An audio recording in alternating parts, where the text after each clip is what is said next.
Magandang araw mga kaibigan. Ating puntunghayan ang ikalimang kabanata ng ating kwento na pinamagatang I Finally Found You. Kaya't kung bago ka pa lamang sa aking channel, ay pakilike po ng ating video, pakiclick din ang subscribe button, ganun din ang bell icon para lagi kayong updated sa mga parating ko pang uploads. Nginitian ni Valerie si Janet. Medyo nainis siya nung una nang marinig niyang pinagpustahan pala siya nito at ni Eric. Pero automatikong nabura ang inis niya dahil sa mga sinabi ni Eric kanina.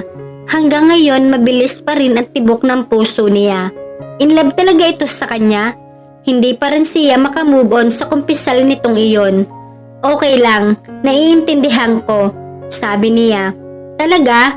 Baka naman awayin mo si Eric pag alis ko. Kawawa naman yung tao. Honestly, ako ang nagsuggest ng pustahan para makuha ko yung motor niya. Gawa-gawa ko lang yung sinabi ko sa yung playboy siya at pumapatol siya sa mga bading. Ang totoo, ikaw lang talaga ang babaeng niligawan niya. Natawa si Valerie. Janet, wala kang kailangan ipaliwanag. Okay lang. Promise, hindi ko siya aawayin. Napangiti na rin ito. Nagyakapan sila bago ito tuluyang umalis. Kinilma niya ang mabilis na tibok ng puso niya bago siya kumatok. Nakailang katok siya sa pinto bago iyon bumukas. Tumambad sa kanya ang gwapo mukha ni Eric. Naka-shorts at t-shirt ito nang buksan ng pinto. Napangiti ito pagkakita sa kanya. Niluwangan nito ang pagkakabukas ng pinto. Come in. Pumasok siya. Inilapag niya sa center table ang dala niyang mga pagkain. Nakasalubong ko si Janet sa labas kanina. Pagbibigay alam niya rito. Dumaan siya para kumustahin ang lagay ko. Actually narinig ko ang usapan ninyo. Pinagpustahan niyo lang pala ako ha? Napanganga ito. Bumalatay ang pag-aalala sa mukha nito dahil sa pag-aakalang galit siya. Oo, pero kung narinig mo ang buong usapan namin, umatras ako sa pustahan dahil seryoso ako sa iyo. Kinilig ang puso niya. Ang sarap talagang pakinggan. Talaga lang ha? Nilapitan siya nito. Saka masuyong sinapo ang magkabilang pisngi niya. Hindi na siya nakaatras pa dahil nang hina ang mga tuhod niya. Hindi na niya nipigilan ang tunay niyang nararamdaman. Wala siyang pakialam kahit mas mababa ang estado nito sa buhay. Naniniwala na siyang totoo ang nararamdaman nito para sa kanya at iyon ang mahalaga. Mahal kita, paanas na sabi ni Eric. Saka pinagdikit ang kanilang mga noo. Kung bibigyan mo lang ako ng pagkakataon, ipinapangako kong inilapat niya ang hintuturos sa bibig nito. Hindi mo kailangan mangako. Naniniwala akong totoo ang nararamdaman mo para sa akin at inaamin kong may nararamdaman din ako para sa iyo. Gusto kita pero hindi ako sigurado kung mahal kita, Eric. Pero handa akong makipagsapalaran. Napangiti si Eric. Ibig sabihin tayo na? Tumango naman siya. Tuwan-tuwang pinugpog siya nito ng halik sa mukha hanggang sa tuluyan nitong angkinin ang kanyang mga labi. Tumugo naman si Valerie. Isinantabi muna niya ang kanyang mga takot. Nagsalo sila sa isang mapusok na halik hanggang sa naramdaman niya dumaus-os ang kamay ni Eric sa likod niya pababa sa kanyang balakang. Napasinghap siya, lalo nang tumaas ang isang palad nito sa kanyang dibdib. Tila siya lalagnatin sa ginagawa nito. Tumindi ang init na namuo sa kanyang puson at nag-iinit ang mga pisngi niya. Agad niya itong itinulak at tinampas sa dibdib. Ang bilis naman yata ng kamay mo. Kunwari isita niya rito. Nagkamot ito ng batok. I just want to touch my girlfriend. Huwag mo na uling gagawin yon. Agad na putol niya sasabihin ito. Hindi siya sanay sa ganoon kaya naaasiwa siya at nahihiya pa siya. Bumagsak ang mga balikat nito. Pagkatapos ay ngumisi si Eric. Okay, gagawin ko na lang kapag handa ka na. Muli sana niyang hahampasin ito sa dibdib pero nahuli nito ang kamay niya. Binibiro lang kita, nangingiting sabi ni Eric. Malambing na hinapit siya nito sa baywang at sinapo ng isang palad nito ang kanyang batok. Hindi na siya nagprotesta nang muli siya nitong hagkan. Parang hindi pa rin makapaniwala si Valerie na sila na ni Eric. Ang inaalala lang niya ay kung ano man ang magiging reaksyon ng mami niya sa oras na malaman nito ang tungkol sa kanila. Siguradong tututol ito. Ipinilig niya ang kanyang ulo. Ayaw muna niyang isipin iyon. Gusto niyang mag-enjoy lang ngayon sa piling ni Eric. Dapat ay lumipad na siya pabalik sa Canada noong nakaraan linggo kasama si Bianca, pero nag-extend siya ng 2 linggo para makasama ang binata. Sobrang natuwa naman si Bianca sa desisyon niya. Kinausap pa nito si Eric at hiniling na alagaan siya. Nangingiting pinasadahan niya ng tingin ang refleksyon niya sa salamin. May date sila ni Eric ngayong gabi. Medyo naghilom na ang sugat nito kaya niyaya siyang mag-dinner sa labas. Excited na binuksan niya ang pinto nang may kumatok. Ang akala niya ay si Eric iyon, ngunit ang formal na mukha ng kanyang ina ang tumambad sa kanya. Automatikong nabura ang kanyang ngiti. "Mami?" Gulat na bulalas niya. "Oh, ba't para ka nakakita ng multo?" Tanong nito. Pumasok ito sa kwarto at iginala ang tingin sa paligid bago humarap sa kanya. Isinara niya ang pinto. "Bakit ho kayo nandito?" "Dahil hindi kayo magkasamang umuwi ni Bianca. Nasa Canada na siya habang ikaw nandito pa rin. Gusto ko pa ho kasing dumito muna. Dahil kay Eric?" Napanganga si Valerie. "Papaano niyo nalaman ang tungkol kay Eric?" "Agad ako nagpadala ng tao rito nang mag-isang umuwi si Bianca. At nalaman ko ang tungkol sa inyo ni Eric." Umasim ang ekspresyon ng mukha nito. "Hindi ako makapaniwalang papatol ka sa isang hamak na sundalo. Hindi ka ba natuto sa nangyari sa mga kapatid mo, ha?" Huminga siya ng malalim. "Mami, mabuting tao si Eric. Hindi siya mukhang pera." Tumawa ito ng pagak. "Narinig ko na rin yan dati sa mga ate mo, Valerie. Pero tingnan mo nangyari. Nagkandaletse-letse ang mga buhay nila dahil hindi sila nakinig sa akin. May kilala akong gahaman na hamak na nakikita ko kaya alam kong katulad lang ni na RJ at Dexter ang Eric na yan. Mami, he's a good person. Huwag mo nang dayain ang sarili mo, Valerie. Hiwalayan mo na siya. Maraming lalaki sa alta syudad ang nagkakandara pa sa'yo. Mas bagay sila sa'yo. Mahal ko siya, Mami," sabi niya. She must really love Eric dahil walang parte ng sistema niya ang nagprotesta sa pahayag niyang iyon. "At may date kami ngayon. Mamaya na tayo mag-usap pagbalik ko. Hindi siya pupunta sa date nyo." Pumunot ang noo niya. Pinag-aralan niya ang ekspresyon nito. Naalarma siya na mapagtantong may ginawa ito kay Eric. "Mami, anong ginawa mo sa kanya?" "Wala, nagpadala lang naman ako ng tauhan para kausapin siya ng masinsinan." "Ma'am," galit na bulalas niya. Mabilis siyang lumabas at pinuntahan si Eric. Naghandaan ni Eric ang first date nila ni Valerie. Nagpa-reserve siya ng dinner for 2 sa isang 5-star restaurant. Ngayon lang siya nag-effort para sa isang babae.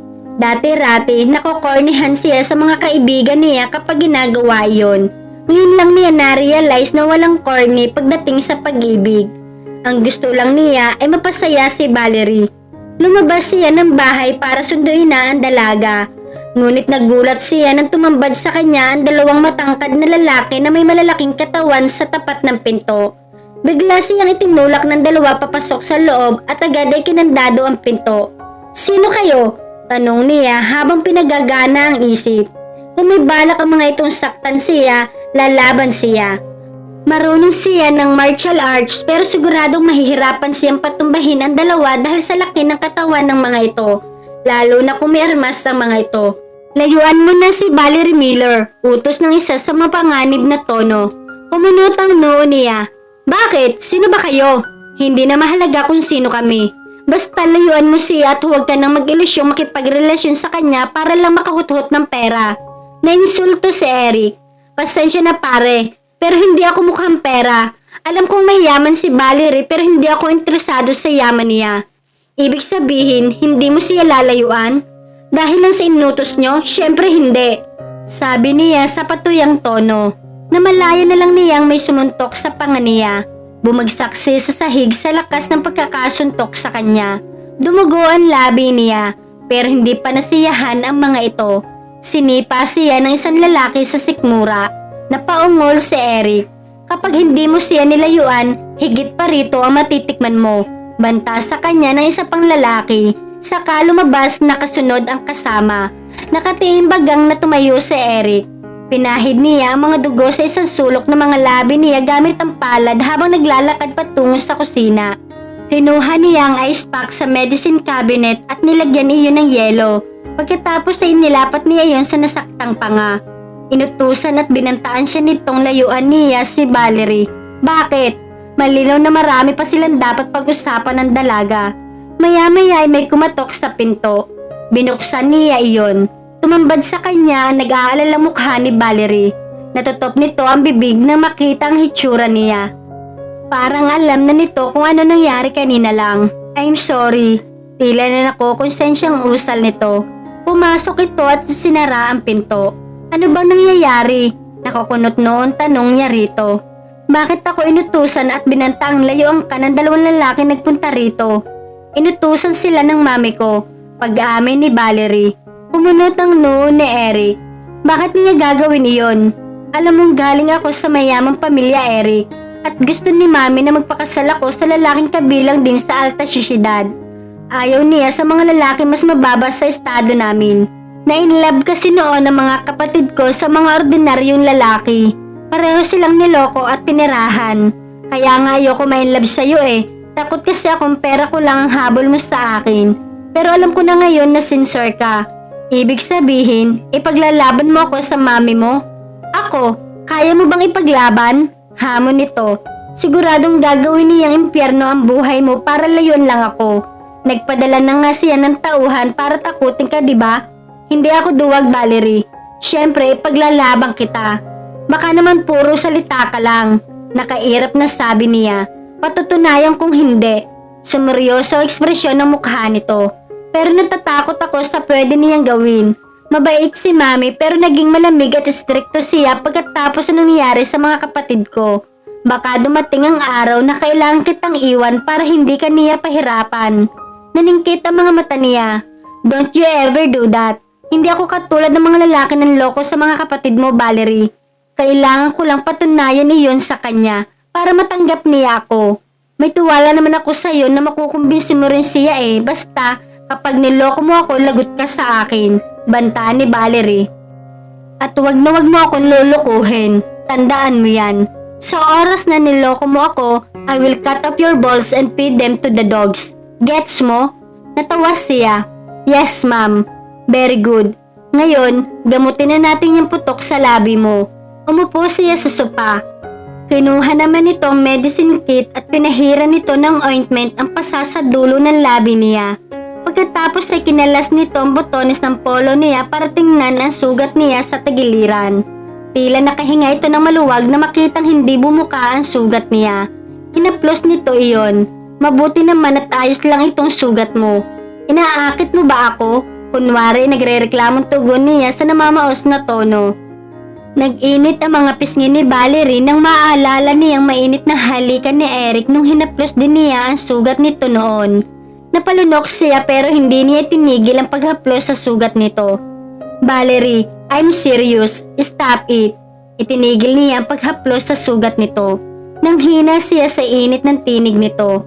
Tumayo siya para uminom ng tubig pero tila naging jelly ang kanyang mga tuhod. Natumba siya at tumama sa sahig ang kanyang balakang. Aray! Mangiyak-ngiyak na daing niya habang sapo ang balakang. Agad naman siya nitong dinaluhan. Ayos ka lang? Medyo masakit. Natawa ito. Saka walang paalam na pinangko siya at dinala sa sopa. Pinandong siya nito. Masakit pa ba? Oo. Tila nang gigigil na kinagat nito ang kanyang balikat. Nakiliti siya kaya natawa siya ng malakas. Oh, ano? Ayos ka na? Oo, ayos na. Natatawa pa rin sabi niya. Tumingin ito sa kanyang mukha. Naging masuyo ang mga mata ni Eric. Napalunok siya nang bigla ay naging aware siya sa posisyon nila. Magkalapat ang kanilang mga katawan at ilan di pa lang ang distansya ng kanilang mga labi. Eric, naaalarmang sabi niya. Lalo siyang namula sa magkahalong hiya at pagnanasa. Inatake siya ng samot-saring sensasyong hindi niya maipaliwanag. At batid niyang nababasa nito iyon sa kanyang mga mata. I want you. Paanas na sabi nito na tila humihingi ng permiso. Napalunok si Valerie. Saglit siyang natigilan hanggang sa kusang pumulupot ang mga braso niya sa leeg nito. Ayaw niyang mag-isip. Gusto lang niyang makasama at mahalin si Eric. I want you to, nahihiyang bulong niya. He smiled. Bumaba ang mga labi nito at mapusok na inangkin ang mga labi niya. Nagsalo sila sa isang mainit na halik hanggang sa tuluyang ibinigay niya ang pagkababae niya kay Eric. Niyakap niya ito ng mahigpit.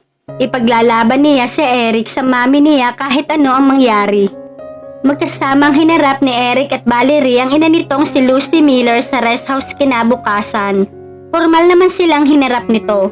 Pinaimbestigahan na kita, Eric de la Torre, kaya alam ko ang lahat tungkol sa'yo, sabi ng ginang sa formal na tinig.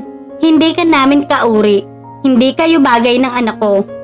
Nainsulto si Eric pero nanatili siyang kalmado. Malinis ang intensyon ko sa anak niyo, ma'am. Mahal ko siya. O ang pera niya, milyones ang mamanahin ng anak ko, sabi nito sa patuyang tono. Siguradong nangangati na ang palad mong makahawak ng ganoong kalaking pera. Mami, tumahimik ka! Galit na sigaw ni Lucy kay Valerie. Hindi ka nahiya, Valerie. Dapat kang kumilos ng desente. Kung hindi ay mapapahiya na naman ako sa mga kumare ko. Gusto mo bang matulad sa ate Cassie at ate Mira mo, ha? Ipinangako mo noon sa akin na hindi ka tutulad sa kanila pero anong ginawa mo? Pumatol ka sa isang hamak lang na sundalo. Napatiimbagang si Eric. Naiintindihan niya kung wala pa itong tiwala sa kanya pero nainsulto siya sa sinabi nito. Sinubukan niyang kumbinsihin ito na malinis ang hangarin niya kay Valerie pero matigas ang loob nito. Pinaalis pa siya nito at pinag-impake si Valerie para bumalik sa Canada. Nag-usap sila ni Valerie sa labas ng bahay. Nagpasya silang sundin muna ang kagustuhan ng mami nito na bumalik ito sa Canada. Ayaw niya lalong galitin ang senyora. Gusto niyang ipakita na nire-respeto niya ito. Ipinangako niya kay Valerie na susundan niya ito sa Canada para kausapin uli ang mami nito kapag lumamig na ang ulo nito. Tinupad niya ang pangakong iyong pagkaraan ng isang buwan. Nagtungo siya sa Canada para kausapin ang senyora. Pinapasok naman siya nito sa mansyon ng mga ito. Nag-usap silang tatlo ni na Valerie sa sala. Hindi ka pa rin talaga sumusuko? Maasim na tanong ni Lucy sa kanya. Hindi ko isusuko ng ganong kadali ang anak niyo, ma'am. Katulad ng sinabi ko sa inyo noon, mahal ko siya. Katulad ng sabi ko sa iyo noon, hindi kayo bagay kaya hindi kita matatanggap. Mami naman, umakyat ka muna sa kwarto mo, Valerie. Matigas na utos ng senyora sa anak. Hayaan mo kami mag-usap ng lalaking ito. Umiling si Valerie. No, mami. Sige na, Valerie, sabi ni Eric. Sundin mo na ang mami mo. Napipilitan man ay sumunod si Valerie. Tumaas naman ang isang kilay ng senyora tila hindi nagustuhan na siya ang pinakikinggan ng anak. Nakikita kong patay na patay sa iyo ang anak ko, sabi nito. I get it. Guwapo ka, malakas ang apil at matalino. Sinamantala mo ang kanusentahan ng anak ko. Pinaibig mo siya pero totoo pera lang habol mo sa kanya. I'll make you an offer. 15 million para layuan mo ang anak ko. Pasensya na, ma'am, pero hindi ko matatanggap ang alok nyo. Hindi pa ba sapat ang 15 milyon? Dodoblehin ko kung gusto mo. Maniwala man kayo o hindi, walang katumbas na pera ang pagmamahal ko sa anak nyo. Malinis ang intensyon ko sa kanya at patutunayan ko iyon sa inyo. Bigyan nyo lang ho ako sana ng pagkakataon. Kung sa bagay, mas malaki ang perang makukuha mo kapag pinakasalan mo ang anak ko. Bakit mo nga ba naman tatanggapin ng 30 milyon kung mas malaki pa kaysa roon ang mamanahin ni Valerie? Kutya nito. Huling banta ko na sa'yo.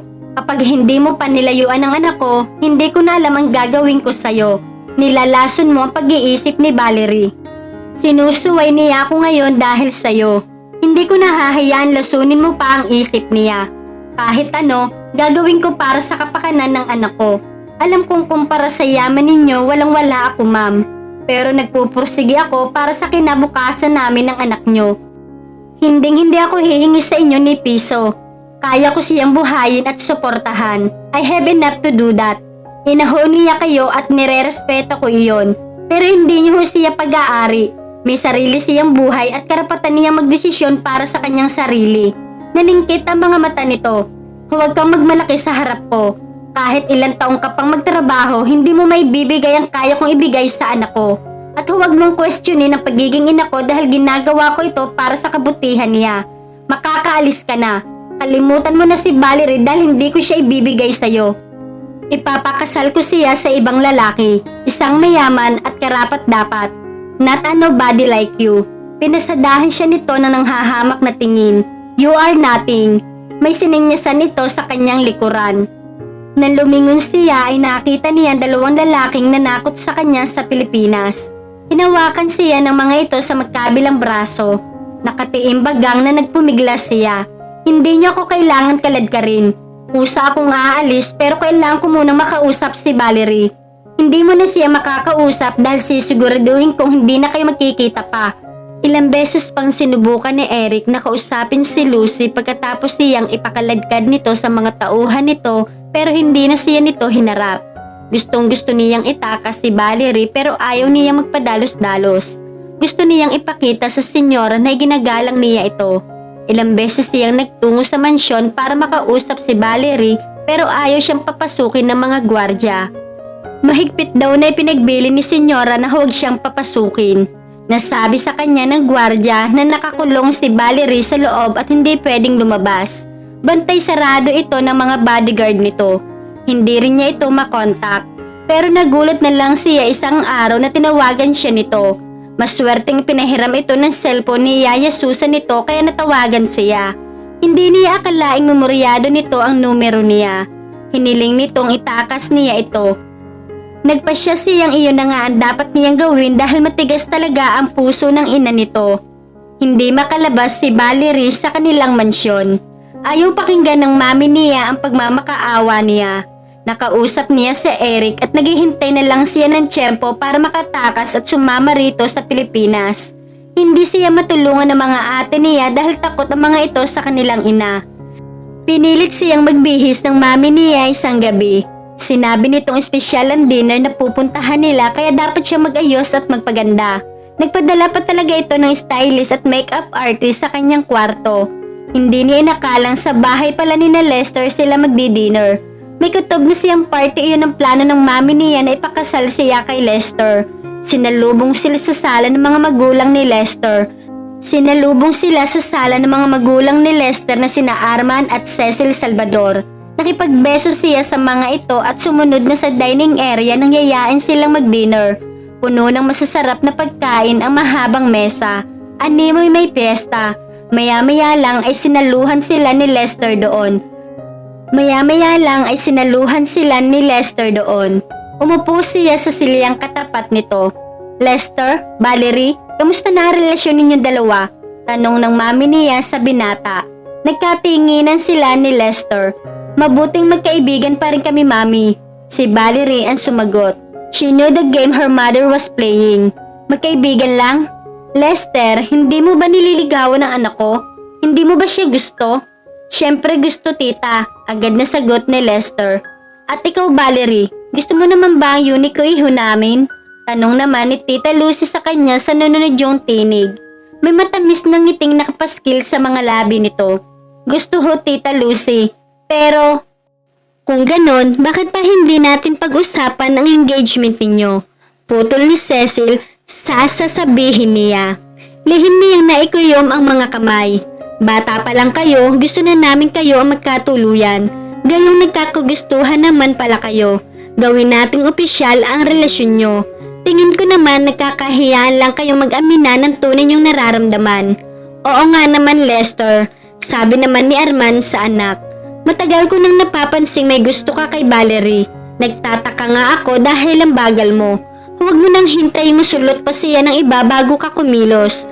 Aminin mo, si Valerie ang babaeng gusto mong pakasalan, di ba? Napatingin si Lester kay Valerie. Pagkatapos ay agad itong tumango. Of course, Daddy. Ngaling-ngaling batukan ni Valerie si Lester. Gayunman ay nagtimpi siya. Hinintay niyang matapos ang dinner. Nang matapos iyon ay niyaya niya si Lester sa hardin para doon sila mag-usap. Ano bang ginagawa mo? Naiinis na si Tanya rito. Hindi mo ba nakikitang seryoso silang ipakasal tayo sa isa't isa? Alam ko, nakibit balikat na sagot ni Lester. Lalo siyang nainis dito. Wala ka man lang gagawin? Hindi ka man lang ba tututol? At kalabanin ang kagustuhan ni Daddy? Marahas itong umiling. Itatakul ako nun oras sa tumutol ako. Kung si Mami lang ang may gusto, kaya kong tutulan. Pero si Daddy na mismo nagsasabi sa akin ngayon pagkatapos siyang kausapin ni Tita Lucy. Narinig ko silang nag-usap nung isang araw. Pinakiusapan ng mami mo si Daddy na kumbinsihin akong pakasalan ka na. Boto sa'yo si Daddy kaya pinipressure niya ako. So hahayaan mo na lang bang makasal tayo kahit hindi natin mahal ang isa't isa? Okay lang sa akin, Valerie. Wala namang mawawala sa akin eh. Binatukan niya ito. Paano naman ako? Hindi kita mahal. Hindi ako magiging masaya sa piling mo. Si Eric ang mahal ko. Kahit naman kasal tayo, pwede pa kayo ni Eric. Sabi nito. Tumingin ito sa paligid na tila sinigurong walang tao bago nagpatuloy. Bakla ako, Valerie. Kaya kahit kasal na tayo, malaya kayo ni Eric. Napanganga si Valerie. Minsan nang sumagi sa isip niya na bakla ito dahil babae itong kumilos pero ayaw niya iyon paniwalaan. Babakla ka? Oo, pero sekreto lang nating dalawa ito. Oras malaman iyon ni Daddy, papatayin niya ako. Ipinilig niya ang kanyang ulo nang makabawi. Okay, pero hindi biro ang kasal, Lester. Hindi mo pwedeng gamitin iyon para pagtakpan ang tunay mong pagkatao. Please naman, Lester, tulungan mo ako. Bantay sarado ako ng mga bodyguard ko. Kailangan kong tumakas at pumunta sa Pilipinas kasama ni Eric. Kung talagang mahalaga ako sa iyo bilang kaibigan, tutulungan mo ako. Nag-isip ito. Kapag kuwan ay bagsak ang mga balikat na tumango ito. Sige na nga, tutulungan na kita. Tinupad ni Lester ang sinabi nitong tutulungan siya. Lihim itong nakipag-ugnayan kay Eric. Inasikaso rin ito ang visa, passport at plane ticket niya. Saka siya nito niyayang mag-dinner sa araw ng flight nila ni Eric. Tuwan-tuwa ang kanyang ina. Wala itong kalam-alam sa plano niyang pagtakas. Sinundan sila ng mga bodyguard niya pero dinistract ni Lester ang mga ito. Nang malingit ang mga ito ay lumabas siya sa backdoor ng restaurant na pinasukan nila. Sumakay siya ng taxi patungo sa airport. Nagkita sila roon ni Eric. Nakahinga lang siya ng maluwag nang sa wakas ay nasa ere na ang eroplano sinasakyan nila. Nag-iwan siya ng note para sa kanyang ina para ipaliwanag ang kanyang ginawa. Agad niyang tinawagan si Lester pagtungtong nila sa Pilipinas para masiguradong hindi ito nadamay sa pagtakas niya. Nakonsensya siya nang malamang kinumpronta ito ng mga magulang nito sa paniniwalang tinulungan siya nitong tumakas. Ipinagtanggol daw siya ni Lester at sinabing hayaan na siya sa piling ni Eric pero pinilit pa rin nito ng mga magulang nito na sundan siya sa Pilipinas. Nainis ito at wala sa loob na naisumbat ng pagiging bakla nito. Sobrang nasyak ang mga magulang nito at ang mami niya sa nalaman. Nagalit daw ang daddy nito rito pero walang pinagsisihan si Lester. Lumuwag daw ang dibdib nito dahil wala na itong kailangan pang itago. Dear Mommy, I love you so much at ayoko sana saktan ang damdamin mo. Pero pinipilit niyo akong magpakasal sa taong hindi ko mahal. Hindi ko po kayang talikuran si Eric. Mahal na mahal ko po siya. And I still love you. Sana mapatawad niyo po ako balang araw. Ingatan niyo po palagi ang sarili niyo. Valerie. Nanlulumong nila kumos ni Lucy ang note na natagpuan niya sa silid ng kanyang anak. Masakit para sa kanya na mas pinili ni Valerie si Eric kaysa sa kanya. Nakikita na niyang matutulad ito kay Cassie at Mira. Napaluha siya. Ipinangako niya sa sarili na poprotektahan niya ang kanyang bunso laban sa mga lalaking tulad ni na RJ at Dexter. Pero nabulag ito kay Eric. Katulad ng mga ate nito, hindi rin niya ito nakumbinsing huwag magpakabulag sa pag-ibig. Pinahid niya ang mga luha nang may pumasok sa silid. Mami, nandito si Ellie, sabi ni Cassie sa kanya. Kababalik lang niya mula sa US. Hinahanap niya si Valerie. Natigilan siya. Malapit na kaibigan ni Valerie si Ellie. Sa katunayan, nahalata niyang crush ito ni Valerie noon. Inayos niya ang sarili at bumaba para harapin si Ellie. Masigla siyang sinalubong nito ng yakap. Hi tita, kumusta? Kumunot ang noo nito nang malungkot siyang ngumiti. Anong problema tita? Nakipagtanan si Valerie Ellie. Tinalikuran niya ang pamilya niya para sa isang lalaki. Huminga siya ng malalim at isinalaysay rito ang pangyayari. Nagulat ito. Hindi marahil nito inaasahang magagawa iyon ni Valerie. Natatakot akong matulad siya sa kanyang mga kapatid Ellie. Kaya tinutulang ko ang kanilang relasyon. At hindi ko alam kung paano ko siya kukumbinsihin bumalik dito bago pa masira ang buhay niya. Nahaplos ni Ellie ang baba. Paano kung hindi masamang tao ang Eric na yun, tita? Kilala ko si Valerie. Mapili siya sa mga taong kinakaibigan. Napailing si Lucy. Ayaw ko na magtiwala pagkatapos ng ginawa ni na RJ at Dexter. Naunawaan kita, tita. Pero mas makakabuti kung bubuksan niyo ang puso niyo para kilalanin muna si Eric. Sinasabi mo bang ako nagkamali, Ellie? Of course not, tita. My point is, it's wiser to keep your enemy closer. In that way, mas makakakuha kayo ng ebidensya laban sa kanya. Well, iyon ay kung totoong pera lang talaga ang habol niya kay Valerie. Sa ngayon, ang iniisip ni Valerie ay nagiging bias kayo kay Eric dahil sa kasalanan ni na RJ at Dexter. Kung gusto niyo talagang iwan niya ang Eric na iyon, you need proof against her lover. Bumuntong hininga siya. Kung ganon, tulungan mo ako, Ellie. I just want her to come back home safe and sound. Tumango-tango si Ellie. Nakababatang kapatid ang turing nito kay Valerie. Tita, tulad ninyo, ayaw ko rin siyang masaktan. Hayaan nyo, tutulungan ko kayong kumbinsihin siyang umuwi rito. Since marami akong commitment sa Pilipinas, hindi ako mahihirapang makipag-ugnayan sa kanya. Nag-shopping sina Valerie at Eric ng mga damit at mga gamit niya dahil wala siyang kadaladalang mga gamit sa pagtakas nila papunta sa Pilipinas. May dala naman siyang pera kaya siya ang gumastos. Nagboluntaryo si Eric na ito ang magbabayad pero tinanggihan niya. Pa sila mag-asawa para pagastusin niya ito. Mula sa Maynila ay dumiretso sila sa bahay nito sa Palawan. Bagaman nalungkot siya dahil hindi tanggap ng mami niya ang relasyon nila ni Eric, ay natuwa si Janet dahil pinaglaban nila ang kanilang relasyon. Nakilala rin niya sa wakas ang kapatid ni Janet na si Noel. Sobrang simpatiko na rin ito tulad ni Eric. Ngayon nagpasya silang magsama ni Eric. Gusto niya itong tulungan sa pagtatrabaho. Ayaw ni Eric na magtrabaho siya pero nagpumilit si Valerie. Gusto rin naman niyang magkaroon ng karir. Pumayag ito pero dapat daw ay hindi mabigat. Nag-apply siya sa ilang kumpanya roon pero overqualified siya sa halos lahat ng in-applyan niya. Kaya nga nag-apply na lang siya bilang receptionist sa isang maliit na resort doon. Natanggap naman si Valerie. Tuwan-tuwang ibinalita niya iyon kay Eric. Congratulations, babe. Masaya ako para sa'yo. Sabi ni Eric habang nakaupo sa sopa. Hindi pa ito nakakapagbihis. Kandong siya nito at kinakalas niya ang buntones na suot nitong polo. Kamusta ang boss? Babae o lalaki? Lalaki. At saka gwapo at halatang matalino siya. Pinag-aralan niya ang ekspresyon ng mukha nito. Tulad ng inaasahan niya, nagselos si Eric. Bumungis-ngis siya. Selos ka naman agad. Ba't naman ako magsaselos? Tanggi nito. For all I know, matanda na yan at may asawa na. Panot na rin siya at malaki ang tiyan. Loko, ang totoo babae ang boss ko. Maganda, matalino at mukhang suplada siya. Pinahirapan talaga niya ako sa interview, babe. Akala ko nga hindi ako matatanggap. I'm sure mabait iyon. Naninibago lang siguro ako dahil hindi ako sanay na tinatarayan.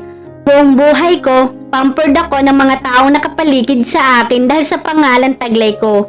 Sa ngayon, wala na talagang special treatment dahil hindi na ako ang boss. Napangiti ito. Dinampian nito ang halik ang tungkay ng kanyang ilong. Kaya mo yan. I'm here to cheer you up. Thank you. Tinanggap niya ang mainit na halik na ginawad nito sa mga labi niya. Sapo ng mga palad nito ang likod ng ulo niya habang magkahinang ang mga labi nila. Eric was really a good kisser. Nawawala siya sa katinuan tuwing hinahagkan siya nito. Mula sa dibdib nito ay nasagi na nangangatlan niyang kamay ang hita nito. Sa tingin niya ay may maliit na kahon ang nasa bulsa ng pantalon nito. Agad nitong pinakawalan ang mga labi niya at pinigil ang kamay niya na akmang dudukot sa bulsa nito. Ano yan? Habol hiningan tanong niya rito. Sabay sulyap sa bulsa nito. Wala, sagot na Eric sabay iwas ng tingin. Inalis niya nito mula sa kandungan nito at pinaupo siya sa sopa. Pagkatapos ay tumayo si Eric. Maliligo na muna ako.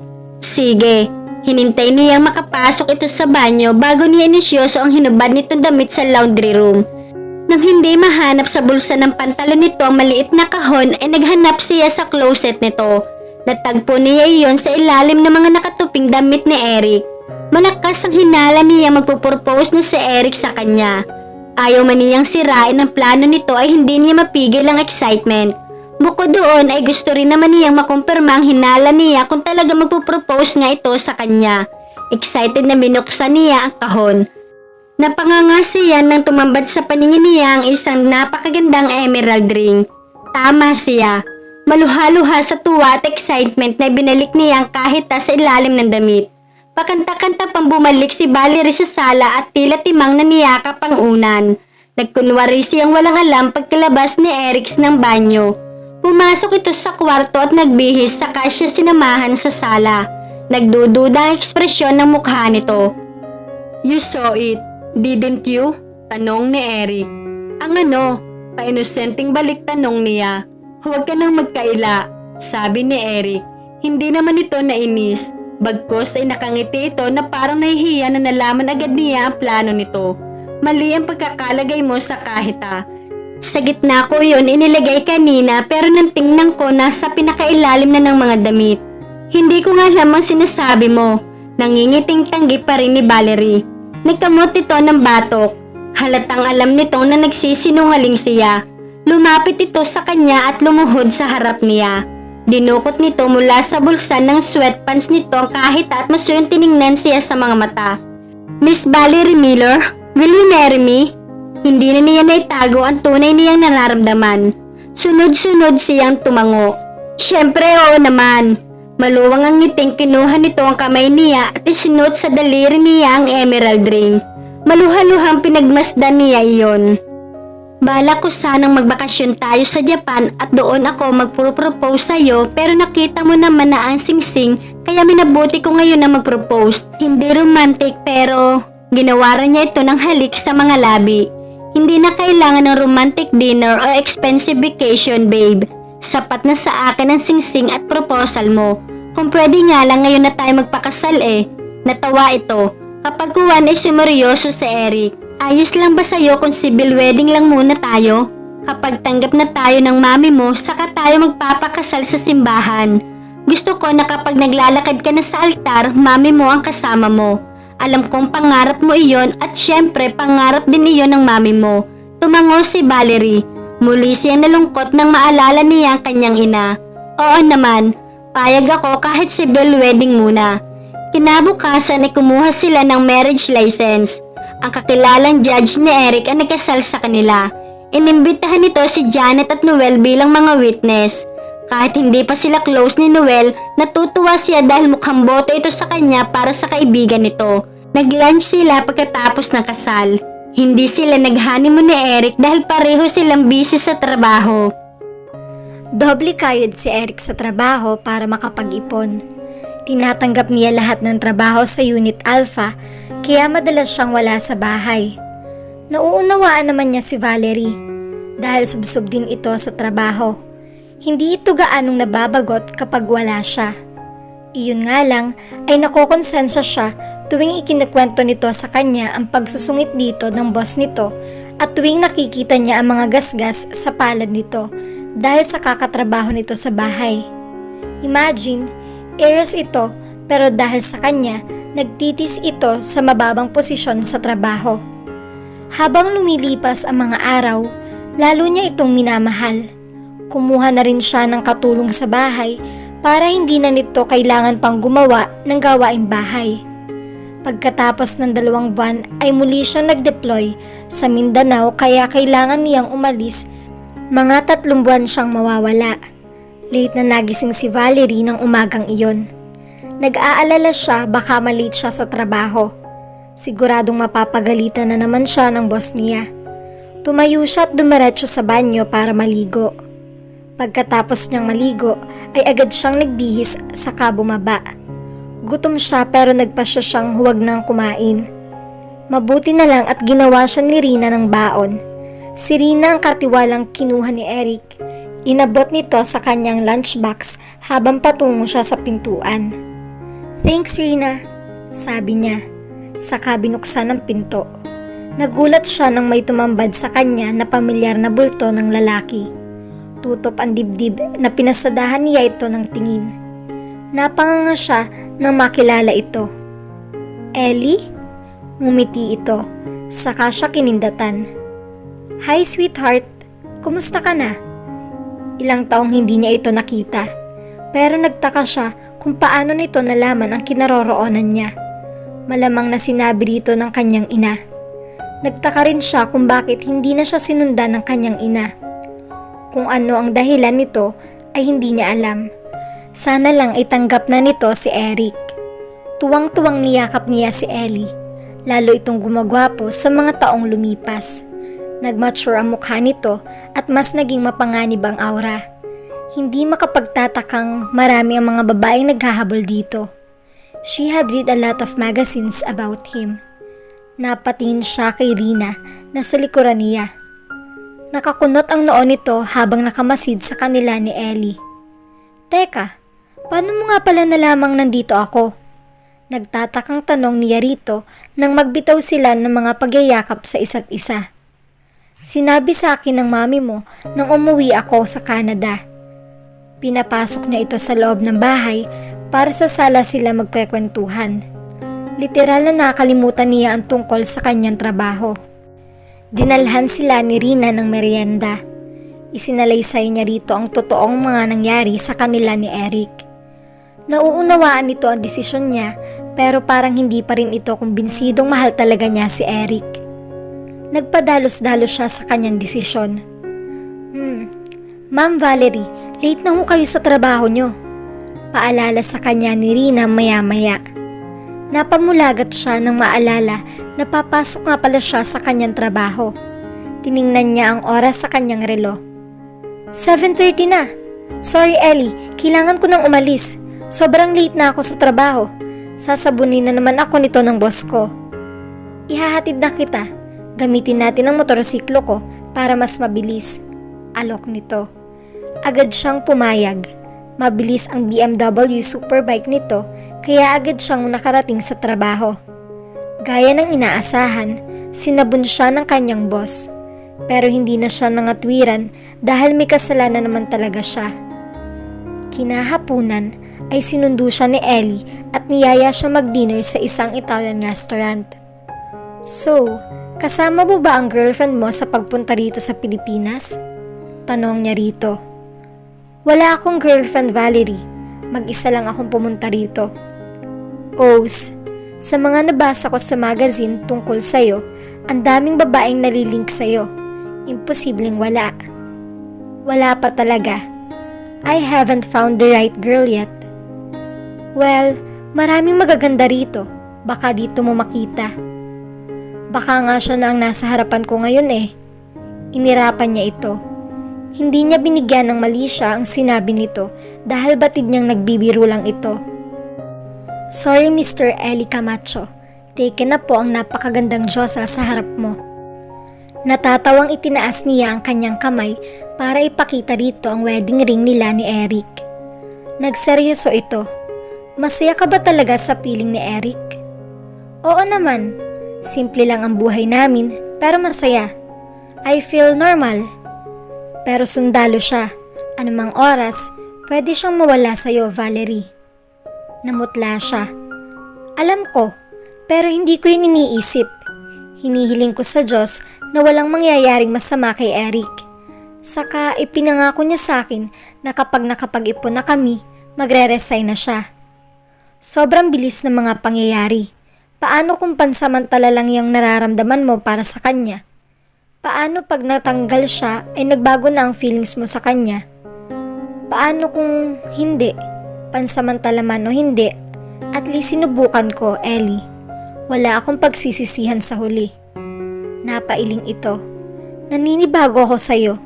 Nag-mature ka na nga. Hindi na ikaw ang dating Valerie na nakilala ko. Pero hindi ka ba nalulungkot na malayo ka sa kanya? At sa mami mo? She's dead worried about you, Valerie. Umiiyak siya sa harap ko habang ikinikwento niya ang mga nangyari sa'yo. Nauunawaan mo naman kung bakit tutol siya sa relasyon niyo ni Eric, hindi ba? Huminga siya ng malalim. Oo naman, naiintindihan ko si Mami. Pero pinipilit kasi niya ako magpakasal sa ibang lalaki, Ellie. Gusto kong patunayan sa kanya na totoo ang pagmamahalan namin ni Eric. Paano kung matulad ka lang sa nangyari sa mga kapatid mo? Iba si Eric kina RJ at Dexter. Matinong tao si Eric. Kapag nakilala mo siya, siguradong iyon din ang sasabihin mo. Oo nga pala, ako lang bang ipinunta mo rito sa Pilipinas? Hindi naman, bago ko pa naman malaman ang tungkol sa'yo, bala ko na talagang pumunta rito para sa endorsement at iba pang commitments ko. Ang totoo, itinatayo na ang branch ng Camacho shop na bubuksan ko malapit sa compound ng DDC. Malaki ang potensyal ng shop dito dahil pumatok ang motorcycle racing mula nang itatag ang Dirt Drivers Club sa Puerto Princesa. Narinig na niya ang tungkol sa club. Organisasyon iyon ng mga addict at professional sa motorcycle racing. Pawang mayayaman ang miyembro niyon.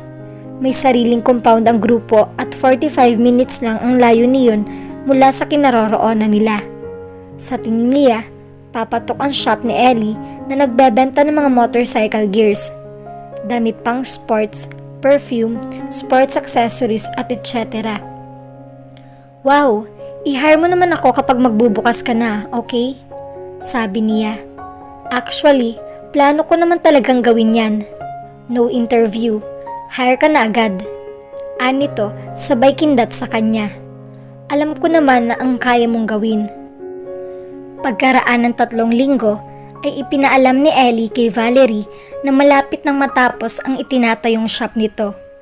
Agad na nag-resign si Valerie sa kanyang trabaho dahil hindi na rin niya matagalan ang masungit niyang boss. Pagkatapos ay agad niyang tinawagan si Eric para ipaalam dito ang tungkol kay Ellie. Maswerteng nakokontak niya ito sa 1 beses sa loob ng 2 linggo. Nalaman niyang mula rito na kilala nito si Ellie dahil napapanood na pala nito si Ellie sa TV at nababasa na rin ang binata sa mga magazine. Pagkaraan ng halos 2 buwan, nabuksan na ang Camacho shop malapit sa DDC compound. Malaki iyon at agad nang dinumog ng mga motorcycle racer at sports fantastics, lalo na ang mga fans ni Ellie. Kung naroon lang sana si Janet, nasisiguro niyang kasama ito sa mga dumagsa sa shop dahil addict ito sa motorcycle racing. Nadismaya si Eric nang hindi niya madatnan si Valerie sa bahay pag uwi niya.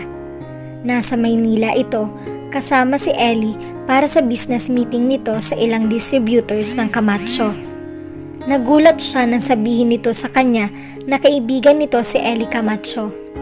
Honestly, isa siya sa tagahanga ng motorcycle racer superstar. Pero hindi pa man niya personal na nakakaharap si Ellie, nakadama na kaagad ng paninibugho rito. Bukod sa mahusay ito sa racing at gwapo, sobrang close daw ito kay Valerie. Ayon sa kwento sa kanya ni Rina, sobrang excited daw si Valerie nang makita si Ellie. Nagkwento pa raw si Valerie na first crush niya si Ellie. Tinawagan niya si Valerie pagkatapos niyang makipagkwentuhan kay Rina. Agad naman nitong sinagot ang tawag niya. I'm sorry babe at wala ako dyan. Apologetic na sabi nito mula sa kabilang linya. Promise, babawi ako pagbalik ko. Ayos lang babe, kamusta ka naman dyan? Mabuti naman, patok ang product ni Ellie, kaya maraming gustong mag-distribute. Sobrang thankful nga ako at kinuha niya ako bilang manager ng shop na binuksan niya dyan. Mababakas ang tuwa at excitement sa tinig nito. Kung may oras ka, check it out, okay? Okay, kailan kayo babalik dito?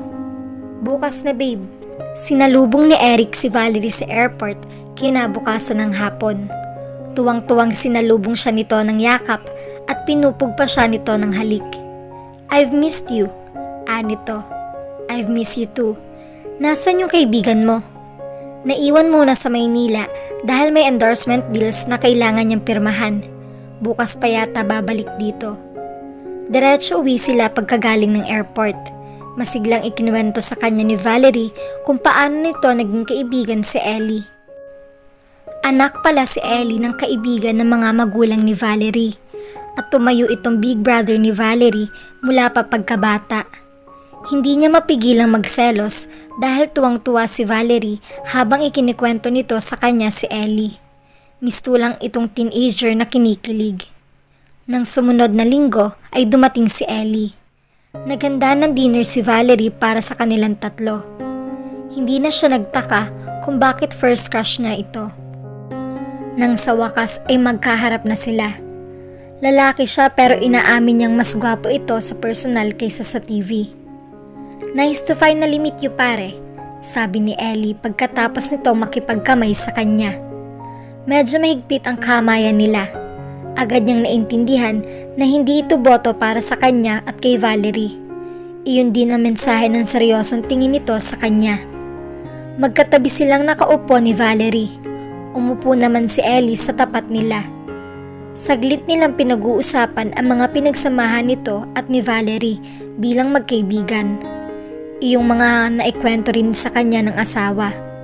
Maya-maya ay tumayo si Valerie at nagtungo sa restroom. "Malapit sa puso ko si Valerie," sabi ni Ellie sa seryosong tinig nang maiwan silang dalawa. "Bata pa kami, malapit na kami sa isa't isa.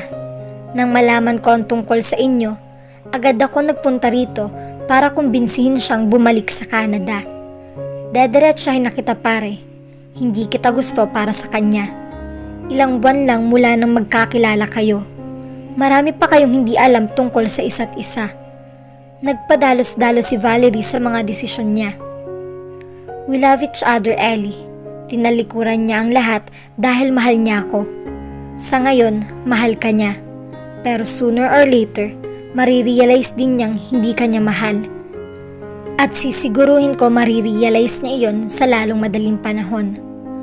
Tumiim ang mga bagang niya. "Ano ba talaga ang gusto mong iparating? Na hindi ako mahal ng asawa ko?" "Posible. Sa totoo lang, pinagsisisihan kong hindi ko siya niligawan noon.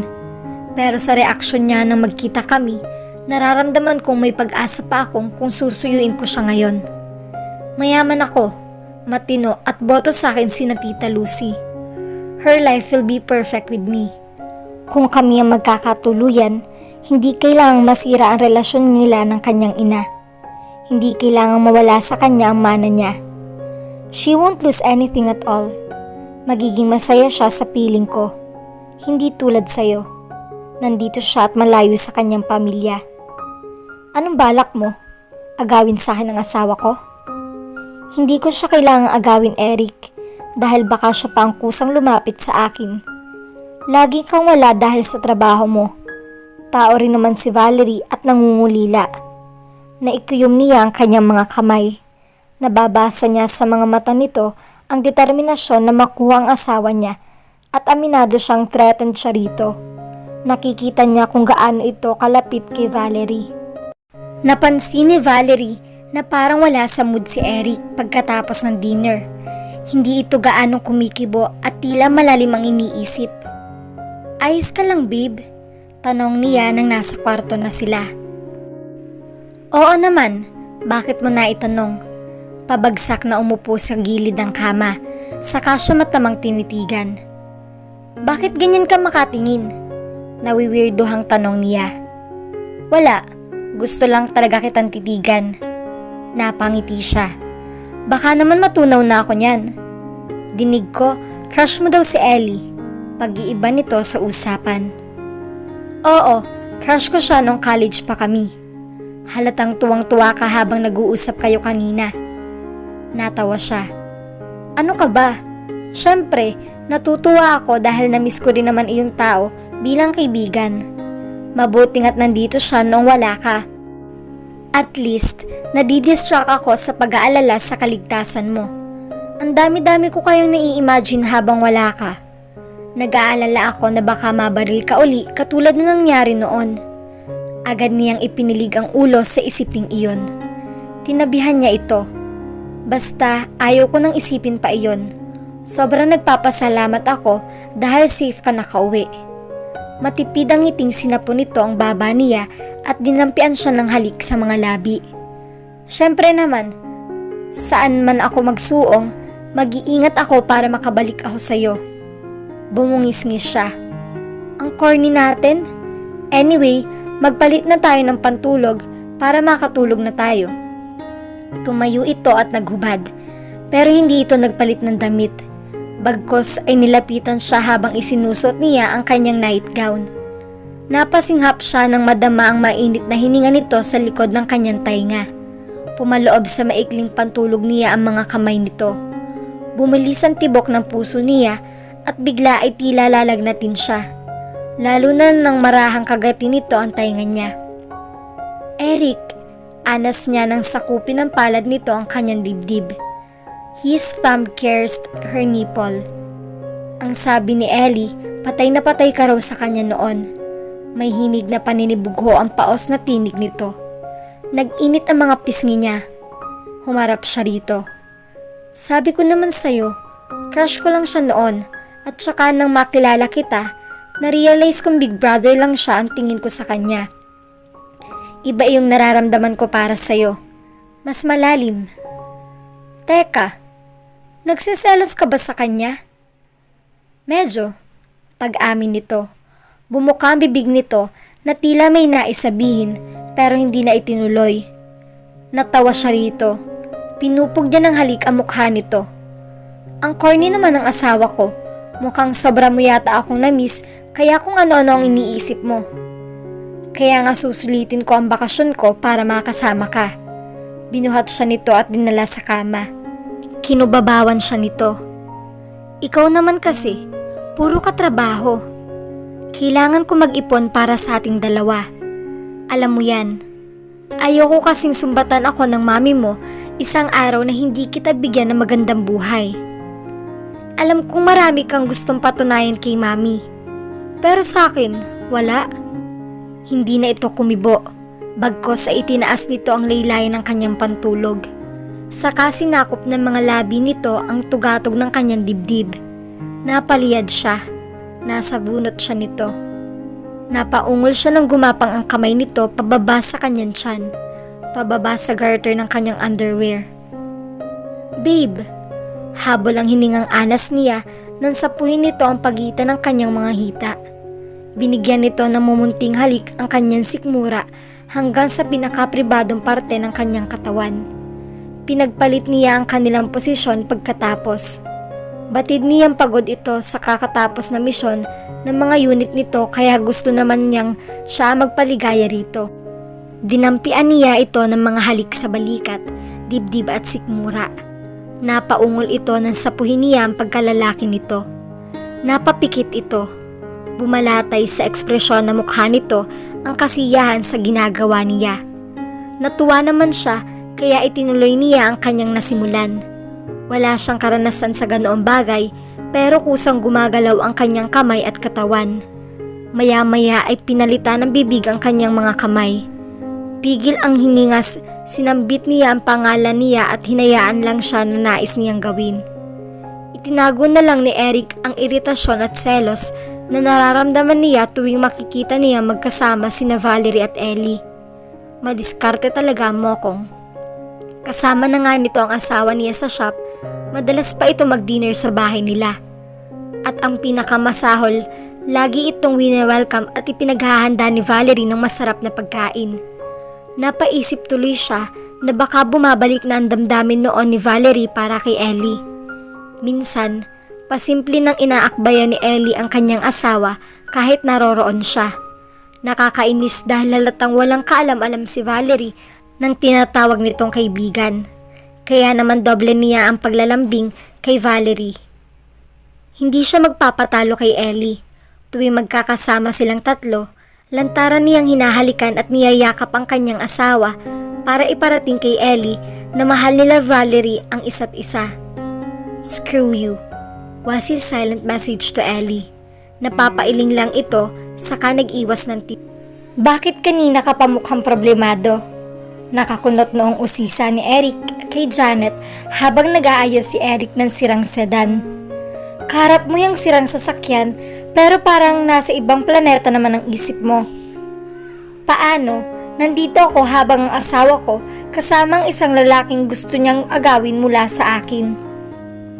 Hindi ako matahimik. Pag-amin niya, saka bumuntong hininga. Hindi naman niya pwedeng bantayan si Valerie sa shop. Nagsalubong ang mga kilay nito. Sinong gusto mang agaw kay Valerie? Eh di yung gagong kaibigan niya, kung mabait si Lester, gago naman yung isang yun. Natawa ito. Wala ka bang tiwala kay Valerie? Meron, pero sa lalaking iyon, wala. Saka minsan, naiisip kong baka bumalik ang damdamin ni Valerie para kay Ellie. Nakita mo naman kung gaano sila ka-close, hindi ba? Hayaan mo, Eric. Tutulungan kita. May paraan naman para malaman kung may feeling si Valerie kay Ellie at ako ang bahala. What? Nililigawan ka na ni Ellie? Kinikilig na bulaslas ni Valerie. Pumunta si Janet sa shop para bumili ng bagong helmet. Naikwento nito sa kanya na pinopormahan ito ni Ellie. Oo, ang bilis ng kaibigan mo, no? Tinamaan agad sa akin. Naiiling na sabi nito habang hawak-hawak ang isang red na helmet. Natawa siya. Oh my God! Kinikilig ako, Janet. Alam mo, tingin ko, bagay na bagay kayo. Tumingin ito sa kanya. Talaga? Oo naman. Hindi ka nagseselos? Kumunot noon niya. Bakit naman ako magseselos? Well, napansin ko lang na sobrang close nyo. Tapos crush mo pala siya noon.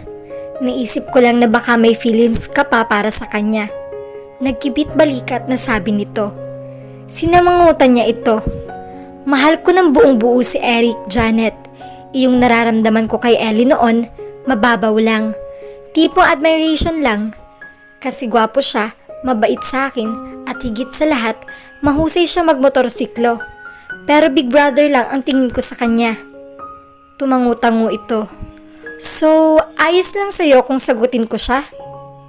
Oo naman, ani niya, sabay kindat dito. As I said, kinikilig ako sa inyo. Medyo suplado at barat iyon. Pero mabait.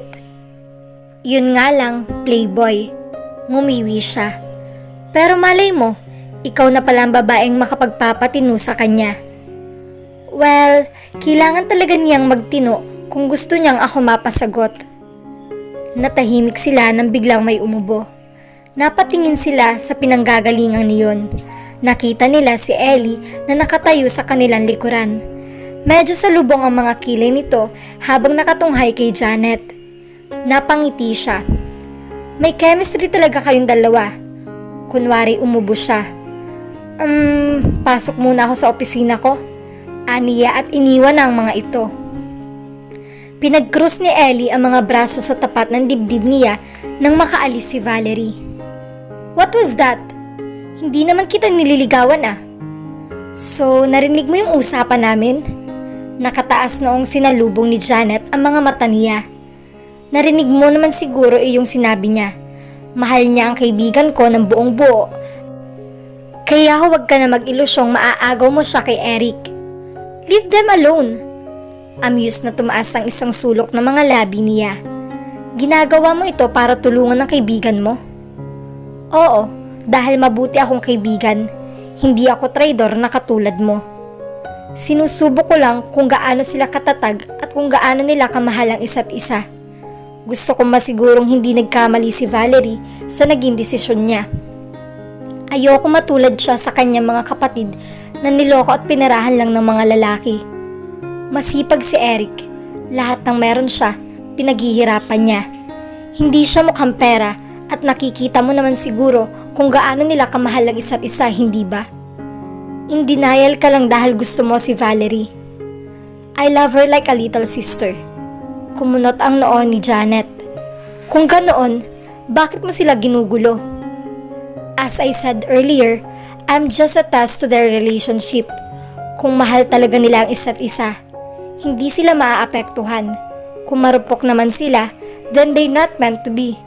Kapag na-realize iyon ni Valerie, siguradong babalik na siya sa kanyang pamilya na nangungulila sa kanya. Nagkibit balikat na sabi niya. Napailing si Janet. You're such a evil. Para sabihin ko sa'yo, malayong mas mabuting tao si Eric kaysa sa'yo. Magaling ka nga sa racetrack at inaamin kong tagahanga mo ako as a person. Magaling ka lang palang manghusga at manggulo ng relasyon ng iba. Inilapag nito ang helmet sa stand, tsaka walang lingong lumabas na ng shop niya. Amused na sinundan lang niya ito at tiningnan. Inimbatahan ni Valerie sina Janet at Ellie na mag-dinner sa bahay nila ni Eric. Gusto niya lalong paglapitin ang dalawa. Nagluto sila Rina ng maraming ulam. Nagulat si Eric nang ipaalam niya rito ang panliligaw ni Ellie kay Janet. Tutol itong ilakad niya ang dalawa dahil lolokohin lang daw ni Ellie si Janet. Ipinagtanggol naman niya si Ellie. Mag-aalas 7 na nang dumating sina Ellie at Janet. Masigla silang nag-dinner pero napansin niya ang tensyon sa pagitan ni na Eric at Ellie. Pasimpleng nagbabasagan ng dalawa sa biruan ng mga ito. Naisip niyang iyon ay dahil hindi boto si Eric kay Ellie para kay Janet. Kinabukasan ay kinausap niya si Ellie sa shop nito. Inassure naman nito sa kanya na walang problema sa pagitan nito at ni Eric. Inimbitahan pa sila nito ni Eric na manood sa men's motor race na gaganapin sa DDC compound sa susunod na linggo. Hiniling ni Ellie na isama niya si Janet. Umuo naman siya. Pumayag naman si Janet nang imbitahin niya ito. Sa katunayan ay excited itong manood din dahil adik ito sa motorcycle race.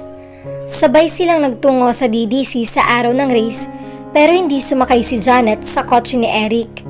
Bagkus ay sa Red Ducati ito sumakay. Unang pagkakataon niyang manood ng live motorcycle race, kaya sobrang namangha siya. Sobrang bilis pala talaga ng mga motorsiklo sa racetrack.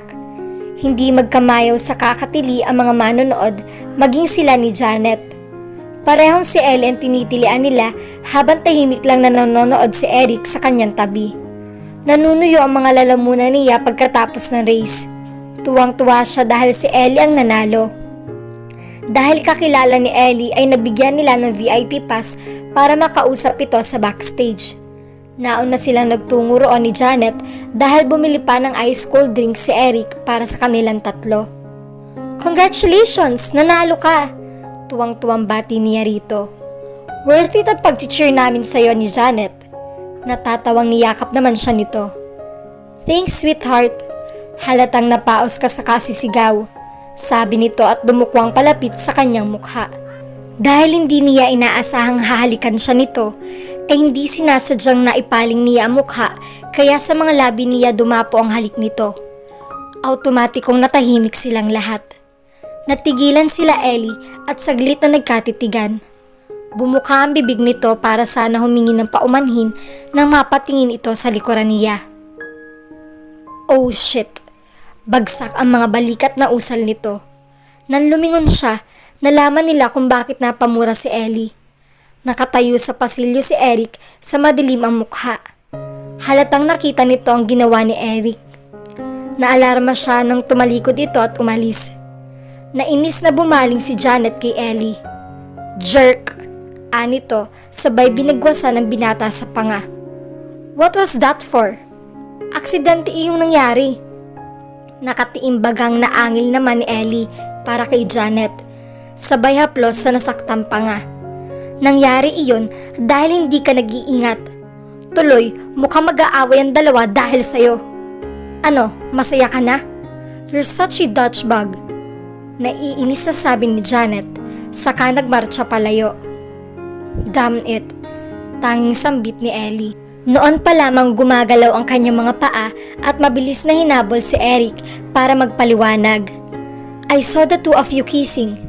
Puno ng paninibughong angil ni Eric kay Valerie habang tinutungo nito ang kotse. Pilit siyang sinasabayan ng malalaking hakbang nito. "Hinalikan nga niya ako, pero aksidente lang iyon." Depensa niya. "Nagulat nga kami sa mga nangyari eh, kahit itanong mo pa kay Janet." "Bakit ka ba kasi niya hinalikan?" "Friendly kiss lang dapat sa chicks yon." "Really? Kaibigan lang ba talagang tingin mo sa kanya? Wala ka pang ibang ginawa kundi ibida ang ugok na yun eh. Kanina, hindi ka magkamayaw sa katitili sa pangalan niya." Kumunot ang noo niya. "Pinagbibintangan mo ba akong namamangka sa dalawang ilog, ha?" Bumagsak ang mga balikat ni Eric. Tumigil ito sa paghakbang at hinarap siya. "Hindi, dahil alam kong hindi ka ganoong klaseng babae. Pero malapit na yata ako maniwala na may nararamdaman ka para sa kanya." Naiinis na sinampal niya ito. "Jerk," aniya, Saka nagmarcha patungo sa kalsada at pumaran ng taksi. Pagdating niya sa bahay ay agad siya nagbihis at humiga. Itutulog na lang niya ang inis niya kay Eric. Hindi siya makapaniwalang pagdududahan nito ang pagmamahal niya rito pagkatapos niyang talikuran ang kanyang ina para dito. Batid niya nagseselos lang ito kaya naiintindihan niya ang nararamdaman nito.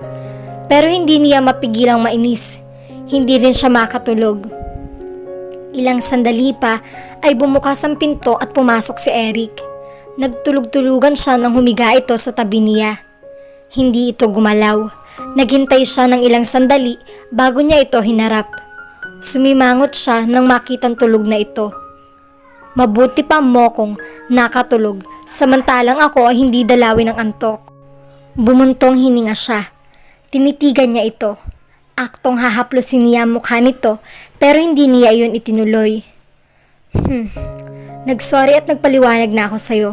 Ikaw naman ang dapat magsorry sa akin dahil pinagdududahan mo ko. Tinalikuran niya ito at pinilit na matulog. Pagising ni Valerie, kinabukasan ay wala na si Eric sa tabi niya. Wala siyang ideya kung saan ito nagpunta. Naligo siya at nagbihis, tsaka pumasok sa shop. Wala siya sa mood magtrabaho ng araw na iyon, kaya medyo nasusungitan niya mga staff. Nang dumating si Ellie, ay kinausap siya nito. Nagsorry ito sa nangyari at ipinangakong kakausapin nito si Eric. Inamin din itong kasalanan nito kung bakit nagseselo si Eric. Sinasadya raw kasi nitong pagsilosin ang asawa niya nitong mga nakaraang araw. Gusto lang daw nitong malaman kung paano magre-react si Eric. He wanted to know if Eric really loved her. Pareho nilang alam na aksidente lang ang mga nangyari. At wala iyong mali siya, kaya kalimutan na lang nila iyon. At saka wala naman siyang nararamdaman sa halik na ito. Kung si Eric ang humalik sa kanya, siguradong nawindang ang isip niya. Pero naiinis pa rin siya sa pagdududa ni Eric sa kanya kaya ayaw muna niya itong kausapin. Lalo pa siyang nainis dito dahil para wala itong balak na kausapin siya.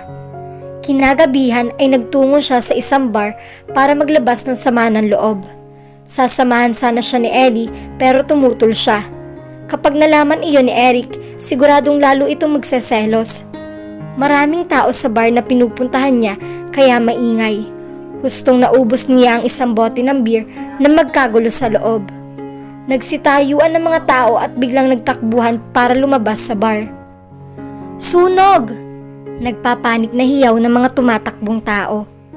Nagpapanik na tumayo siya para sana lumabas na rin pero naitulak siya ng mga nagpapanik na tao sa likuran niya. Natumba siya. Agad siyang gumapang patungo sa sulok para hindi siya matapakan ng mga tao. Makapal ang usok sa paligid kaya napagtanto niyang malaki ang sunog. Tumayo siya at pilit nakikipagsiksikan sa mga taong tumatakbo pero muli siyang natumba. Umungol siya ng mauntog sa gilid ng isang mesa. Sunod niyon ay nanlabo ang kanyang mga paningin.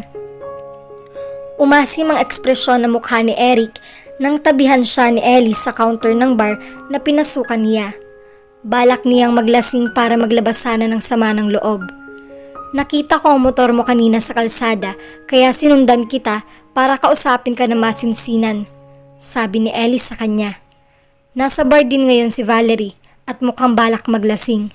Sasamahan ko sana siya pero ayaw niyang lalong magselos ka kaya hinayaan ko na lang siya. Malingaling suntukin niya ito sa mukha.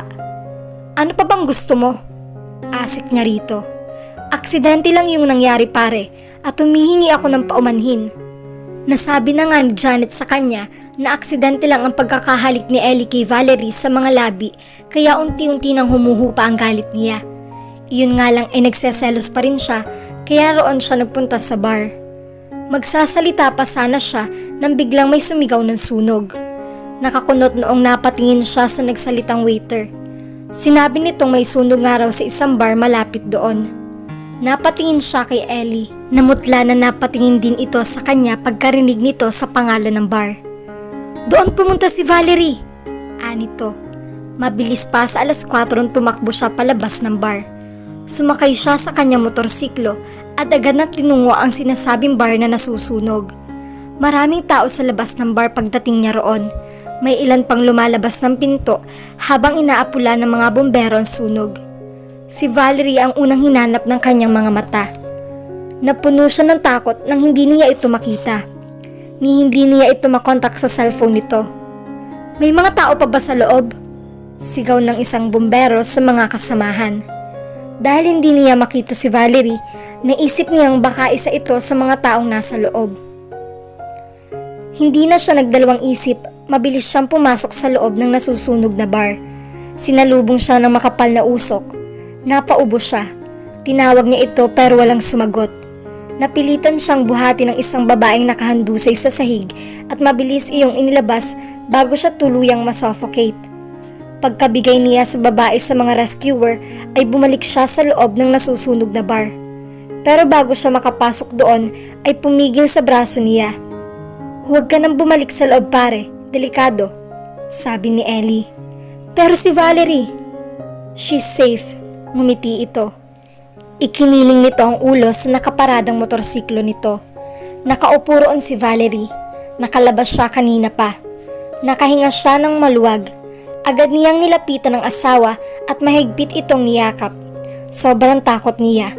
Ang buong akala niya ay nawala na ito sa kanya. Agad ding iniuwi si Valerie ni Eric pagkatapos nitong tumulong sa pag-aapula ng sunog sa bar. Tumulong din si Ellie sa pag-aapula ng sunog. Natuwa siya dahil mukhang hindi magkaaway ang dalawa. Wala silang kibuan ni Eric hanggang sa makauwi na sila. "I'm sorry. Naging insensitive ako sa nararamdaman mo. Sa sobrang close ko kay Ellie ay hindi ko naisip na baka magselos ka." Nakayukong hingin pa umanhin niya nang nasa kwarto na sila. Umupo ito sa gilid ng kama. Sumandal naman siya sa nakasarang pinto. At hindi ko rin alam na sinasadya pala niyang pagsilosin ka. "Ngayon mo lang na-realize?" Reklamo nito. "Kaya nga nagsosorry na ako, babe. Wala talaga akong kamalay-malay sa plano ni Ellie." "Talaga lang ha?" Umupo siya sa kandungan nito at dinampian ito ng masuyong halik sa mga labi. Sumimangot siya nang wala man lang itong reaksyon. Umalis siya mula sa kandungan nito at nainis na nagmarcha siya patungo sa pinto. "Sumusuko ka na agad?" Tanong nito nang malapit na siya sa pinto. Humarap siya rito. "Grabe ka naman kasi magtampo." Mangiyak-ngiyak na angil niya rito. "Ang bilis mo namang sumuko." Aksidente nga kasi yung paghalik sa akin ni Ellie. Wala yung ibig sabihin. Nasaktan ako dahil pinagdududahan mo ko. Nagkamot ito sa batok. "Oo na, wala na sa akin iyon. Gusto ko lang naman lambingin mo ako ngayon kaya ako nagpapakipot." Naiinis na nilapitan niya ito. Saka mahinang binatukan. "Ang sama talaga ng ugali mo. Hihintayin mo pa talagang umiyak ako?" Niyakap siya nito. Sa una ay nagpumiglas siya, pero ilang sandali lamang ay bumigay na siya at gumanti rin ng yakap. "Sorry na, nagseselos lang talaga ako. Pero wala iyon, natakot talaga ako kanina. Akala ko, nasa loob ka pa nung nasusunog na bar. Akala ko mawawala ka na sa akin." Bumungis-ngis nga siya. "Nakakatakot ka palang magselos. Pero cute naman. Saka bilib ako sa'yo dahil sinuong mo yung sunog para iligtas ako dahil nga akala mo ay nasa loob ako." Tila nang gigigil na kinagat-kagat nito ang leeg at balikat niya. "Huwag ka na ulit lalabas sa gabi na hindi ako kasama, okay?" "Okay." Malambing na ikinulong niya ang mga mukha nito sa palad niya. Saka dinampian ito ng halik sa mga labi. "I love you." Ngumiti na rin ito. "I love you too. Falling in love with you is the second best thing in the world. Finding you is the first." Nagsalo sila sa isang mahaba at matamis na halik. Habol niya ang hininga ng pakawalan nito ang mga labi niya. Habol niya ang paghinga ng pakawalan nito ang mga labi niya. Pinangko siya nito at dinala sa banyo. Sabay silang naligo. Si Lucy Miller ang unang pinuntahan ni Ellie pagbalik ng binata sa Canada. Kinausap siya nito tungkol kina Eric at Valerie. Isinalaysay nito sa kanyang lahat ng obserbasyon nito sa dalawa. "Saksi ako kung gaano nila kamahal ang isa't isa, tita. Walang dahilan para hadlangan mo sila, tita. Nakita kong masipag si Eric at determinadong mabigyan ng marangyang buhay si Valerie. May buhay siya, kotse at trabaho. He may not be as rich as you are, tita, but he's not poor either. Napatunayan ko rin na kaya niyang ibuwis ang buhay niya para sa anak ninyo. Natahimik siya. Unti-unti lumambot ang puso niya, pero hindi pa rin niya kayang lubusang magtiwala dahil sa sinapit ng 2 anak niya. Mami, hayaan niyo na si Valerie. Sa mga narinig ko tungkol kay Eric, mukha naman siyang mabait at karapat-dapat. Nagkamali kami ni Ate Cassie sa pagpili ng lalaki, pero hindi ibig sabihin na gano'n na din si Valerie. Give them a chance, sabi ni Cassie. Seriously, tita? Jackpot si Valerie kay Eric. Balang araw, mapapatunayan niyo rin kung gaano niyo kamahal ang inyong anak. Dagdag ni Ellie nang mabasa pa rin ang pag-aatubili sa ekspresyon niya. Hindi makapaniwala si Valerie nang tawagan siya ng kanyang ina at imbitahing magtungo sa Paris para sa birthday party nito. Sinabi nitong isama niya si Eric para magkausap sila ng 3. Nagulat at natuwa si Eric nang ipaalam niya iyon dito. Agad sila naghanda at lumipad patungo sa Canada. Mainit nang sinalubong ng kanyang Ate Cassie at Ate Mira. Sinabi ng mami niya na hindi na nito hahadlangan ang relasyon nila ni Eric, pero nililinaw nitong kailangan pa ring makuha ni Eric ang 100% at tiwala nito. Nauunawaan naman niya at ni Eric ito. Natutuwa ang asawa niya na unti-unti nitong natatanggap ang kanyang ina. Naniniwala siyang sooner or later kapag lubusan na nitong kilala ang kanyang ina, lubusan na rin nitong matatanggap ang kanyang ina. Nagpapasalamat din si Eric kay Ellie sa lahat ng mga tulong sa huli. A year later, magarbong idinaos na beach wedding ni Valerie at Eric sa Palawan.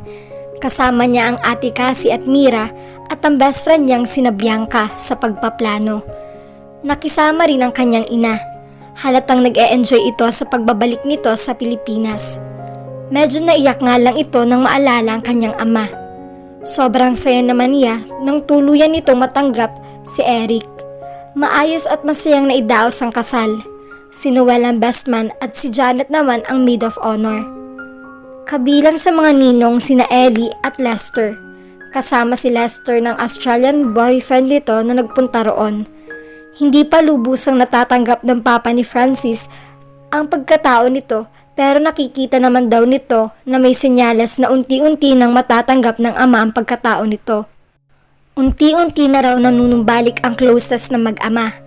Ang mami naman nito ay tanggap na ang pagiging bakla nito. Nangingiting inihilig ni Valerie ang ulo sa dibdib ni Eric habang nagsasayaw sila sa bulwagan sa engranding reception ng kasal. Masuyo na nitong hinalikan ang tuktok ng ulo niya. Eric was her happy ever after. At dito na po nagtatapos ang huling kabanata ng ating kwento. Samahan niyo po ako sa susunod ko pang mga kabanata.